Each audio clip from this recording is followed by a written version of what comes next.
வெயிலுக்கு இந்த 10 உணவு பொருட்களையும் அடிக்கடி எடுத்துக்கோங்க. வாரத்துக்கு ஒரு டைம் ஆவது பழைய சாதம் சாப்பிடுங்க.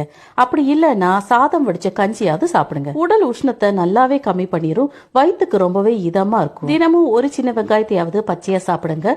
மலச்சிக்கல் வராம தடுக்கும். உடம்புக்கு நல்ல குளிர்ச்சி தரும். நல்ல ஒரு கிருமி நாசினி. தினமும் ஒரு ஸ்பூன் வெந்தயத்தை வாயில போட்டு தண்ணி குடிச்சுக்கோங்க. சூட்டுனால வரக்கூடிய வயிற்று வலி வராம தடுக்கும். தினமும் ஒரே ஒரு துண்டு தேங்காய நல்லா மென்னு கூழ் மாதிரி அரைச்சு சாப்பிடுங்க.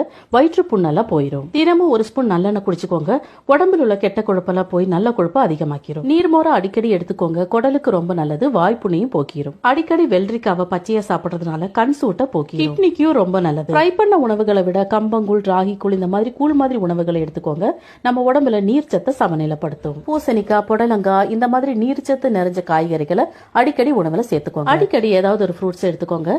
இதெல்லாம் நம்ம உடம்புல நீர்ச்சத்தை தக்க வச்சு நம்மள ஃப்ரெஷ்ஷாவே வச்சுக்கும்.